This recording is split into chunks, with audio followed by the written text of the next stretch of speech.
From the male loneliness epidemic to rising suicide rates, decline in mental health, and misdirected frustration, across the world men are struggling on all fronts. Yet instead of confronting the hollow demands of patriarchy, many turn to reactionary ideologies, rallying around hyper-conservative voices who frame gender progress as a threat. These struggles, while tragic, are often self-inflicted, rooted in a refusal to question harmful norms. Can we truly care about men's issues if by resisting vulnerability, men only reinforce the structures that isolate them? Well, grab your beers and let's find out. Ello Bandannas, welcome here. Welcome back to my YouTube channel. And nope, that is not gonna work. Ello Bandannas, welcome here. Welcome back to my YouTube channel where people watch me speak about whatever crosses my mind, and I am okay with that. In today's video, I tried giving mask realness, but it's unfortunately giving mask lesbian instead of the mask men that I wanted, so bear with me, okay? Also, before we continue with this video, I just want to say two things. One, thank you so much for 1,000 subscribers. Oh my god, I never thought I would ever surpass that, and I was okay with it for the longest time, so thank you so much, and thank you for all the love that you showed my previous video. And number two, please be smart when you watch this video. Please acknowledge the fact that this conversation is very nuanced, okay? And leave what about meisms at the door, especially if you're a man. You know, I do not want to hear it's not all men in the comments. That's not what we have in this conversation, baby, okay? In case you have not noticed, there's a lot going on with men at the moment. From rising mental health struggles and increasing loneliness to the influence of toxic alpha male ideologies and now an upcoming second Trump presidency, in large part due to men, the fellas are clearly going through it. So I thought it'd be perfect for this video to explore why that is, and most importantly, if we should give a shit.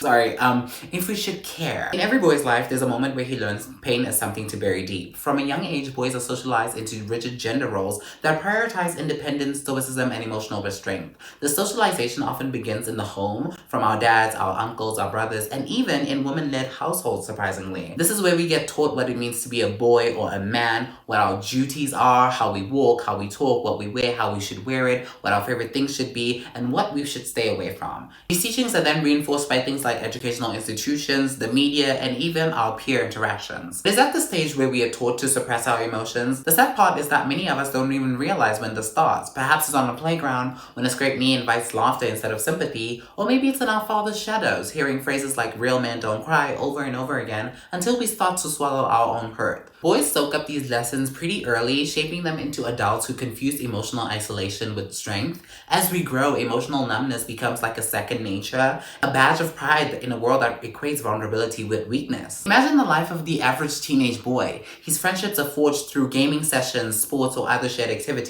genuine but constrained, hemmed in by the unspoken boundaries of what men are supposed to do together. His closest conversations happen in a safe space of shared hobbies where exchanges are swift and guarded. If a crack of vulnerability surfaces, it's quickly patched over with humor or brushed aside, or even worse, ridicule. Don't worry about it, man. It's all good.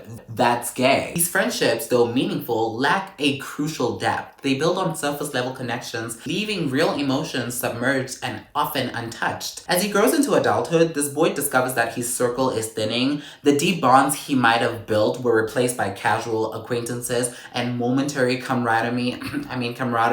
The transition is subtle, but it is significant. By the time that he begins to feel the weight of solitude, he has few, if any, friends he can turn to. His identity is wrapped in the expectations of self-reliance and achievement, convincing him that he must face these battles alone, that reaching out is a confession of weakness. But when the struggle becomes too heavy, he realizes that he has little to no idea on how to share it. The connections that once surrounded him are hollow shells, unable to bear the weight of genuine struggle. This culture of isolation and repressed vulnerability creates fertile ground for resentment. The silent suffering becomes a smoldering anger, a sense of betrayal that bubbles up when he feels like he has no one to turn to. And into this void steps a new wave of right-wing influences and ideologies ready to capitalize on the delusionment of men who feel cast aside.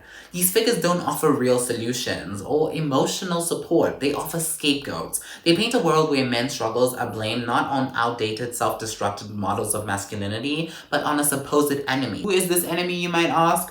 Women, feminists, progressives, gays, anyone who doesn't uphold the traditional order. The allure of this ideology is not in its promise of connection, but in its permission for men to double down on isolation. These voices preach a gospel of masculine reclamation, a fantasy that men's suffering is rooted in the cruelty of a world that refuses to recognize their true strength. In this narrative, men become noble warriors besieged by a culture that has somehow stripped them of their worth. For men, it's an easier story to believe. Their suffering isn't a call for change, but rather proof of their virtue, a reason to resent rather than reflect. And this isn't just happening with young boys growing up in the digital age. In fact, the same conditioning has been prevalent throughout history. Consider the scene repeated in bars, in gyms, in online forums, all around the world. Men sit side by side with each other, sharing laughter over sports scores or tossing jabs about work, but rarely sharing real struggles. I see this with my dad and his friends all the time. They can have barbecues and laugh into the early hours of the morning,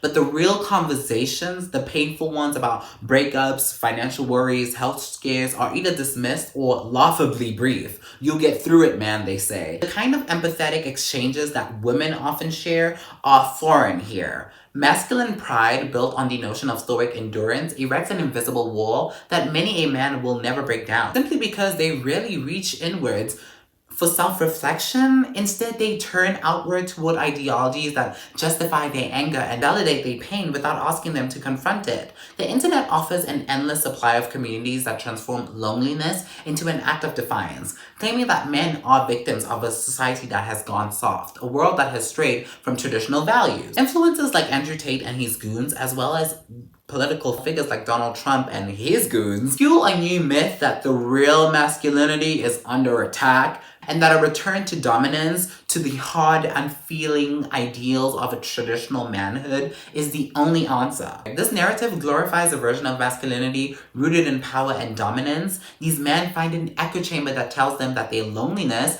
and their suffering is righteous, a mark of their struggle to uphold true masculinity in a society that no longer appreciates it. And while we're talking about masculinity, let's talk about the theater of it all. I always say that in its traditional form, like femininity, masculinity is a performance. Many of the answers you'll hear on the internet to the question of how to be a man correspond with performative masculinity. They are things that you can do to signify your man status with props, costumes, and postures. From a young age, men are taught that masculinity must be performed, policed, and perfected. To act like a man is to mask fear, deny pain, and always appear in control. When emotions do rise to the surface, they're either buried or expressed in solitude. Go cry in the showers where nobody can see your tears, boy. To deviate from this is to risk scorn, as if a single exposed vulnerability might unravel the entire construct of being a man. This performance, for all of its stoicism, is incredibly fragile. It requires constant vigilance and an almost paranoid fear of slipping, of showing the world even a crack in the armor. But masculinity is changing, and that shift terrifies so many men who feels as though the foundation of their identity is crumbling. I mean, for generations, masculinity has been framed as a clear-cut archetype built on the aforementioned qualities, things like dominance, control, and emotional restraint. The real man was a provider, a protector, a figure who embodied strength through silence and power through distance. I mean, that's what our fathers, and their fathers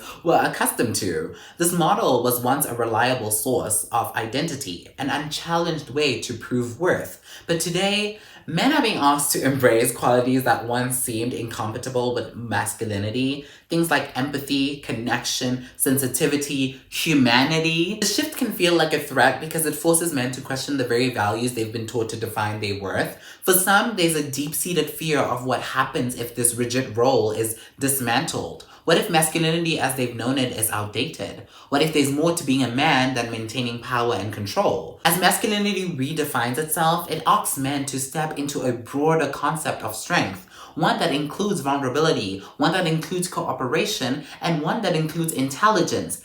Emotional intelligence. Yet for many, this new definition feels alien, even emasculating, because it strips away the familiar comforts of dominance and detachment, pushing men into uncomfortable, uncharted territory. Faced with this challenge, we're seeing many men young and old, retreat to the past, yearning for a time where masculinity was straightforward and uncontrolled. Even men who have never lived through those times. I'm looking at you, Gen Z men. Here again, the right-wing Manosphere influencers step in, preaching a gospel of traditionalism that reassures men that they do not need to change, that society becoming woke is at fault, that masculinity must be reclaimed by returning to an era when men ruled without question. They position modern values as threats to masculinity itself, casting any evolution as a dismantling of the very foundation of manhood itself.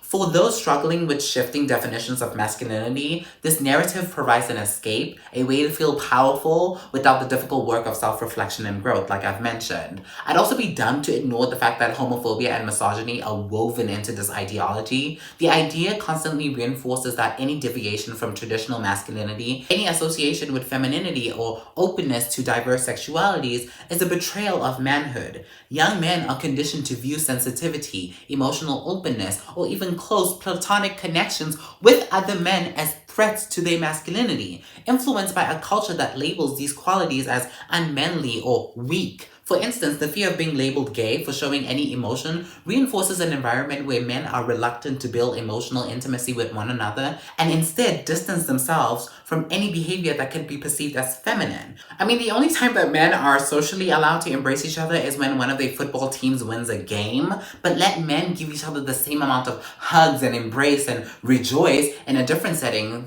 like a restaurant, for example. All of a sudden it's gay and it's wrong and it's shunned upon. And while I admit that it was very sad, I am so grateful that I was teased for being gay during my childhood, because it allowed me to step outside the boundaries of masculinity, traditional masculinity that is, and see it for what it is, a mindset that isn't just narrow but toxic, cutting men off from authentic connections and costing women and LGBTQ plus communities as adversaries rather than allies in the journey to dismantle the patriarchy. What makes me even more sad is that this regressive vision of masculinity is particularly damaging for younger generations like younger Gen Z or Gen Alpha, who are growing up in a digital age where outdated ideals are louder and more aggressive than ever before. I mean, every single internet community from gaming to fitness has now turned into a sprawling virtual network where hypermasculine influencers thrive, selling courses on how to be an alpha, preaching women's natural subservience so that women are evil gatekeepers of sex who must be owned instead of respected,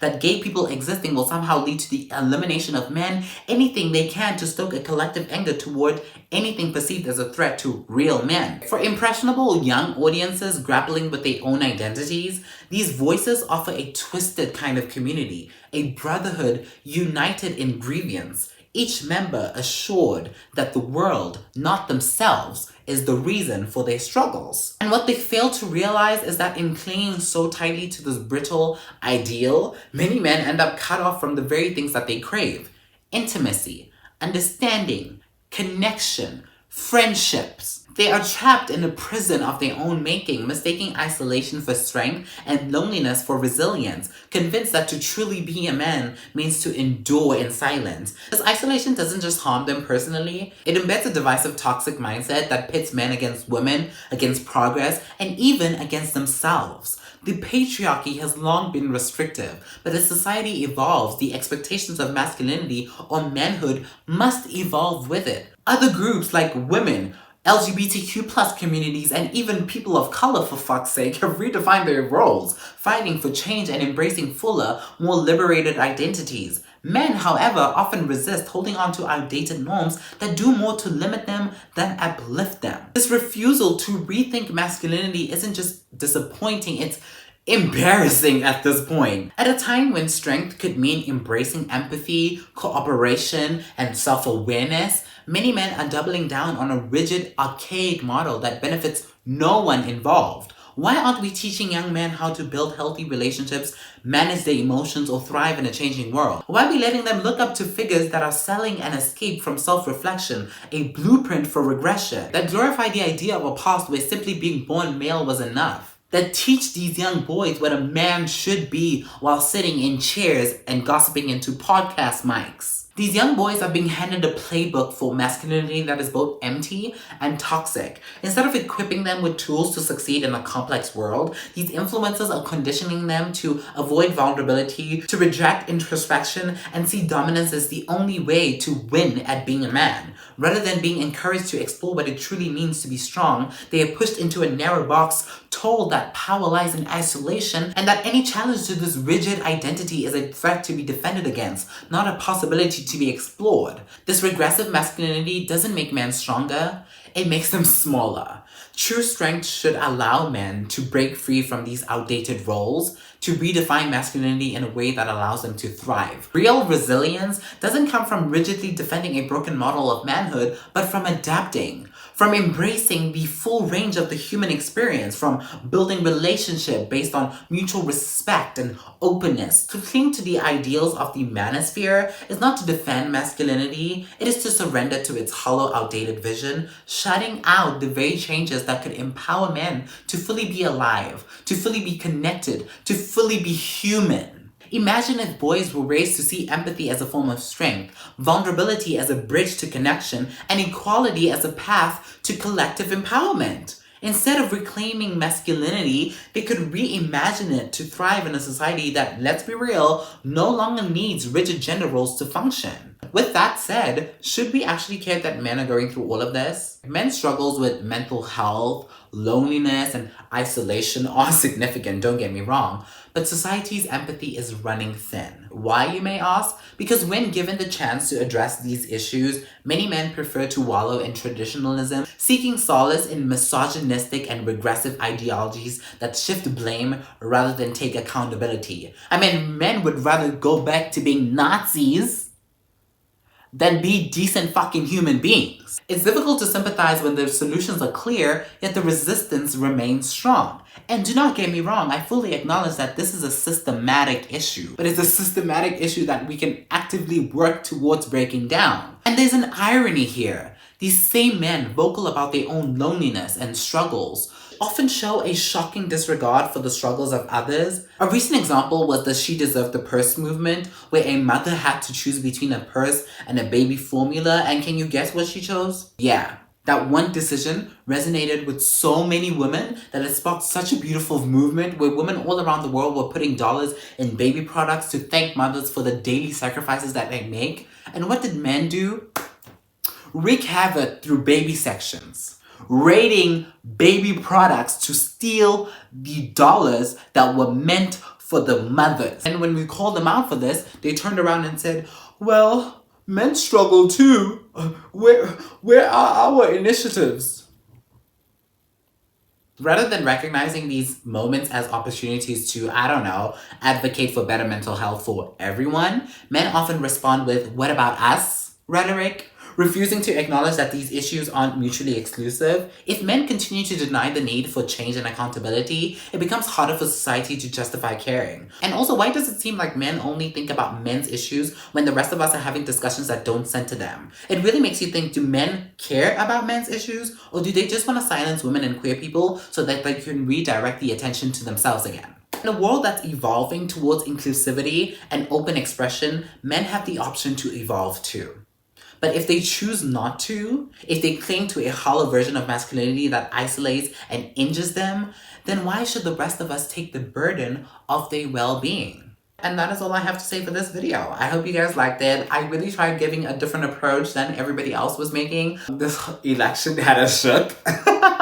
This election had us all shook, baby. We were not expecting that. Okay, then it did happen. Let me know all of your thoughts on this conversation down below. Let me know what you think. Love you guys, and I will see you guys in the next one. Remember, if you do not slay, then you do not stay, and that's what's up. Bye.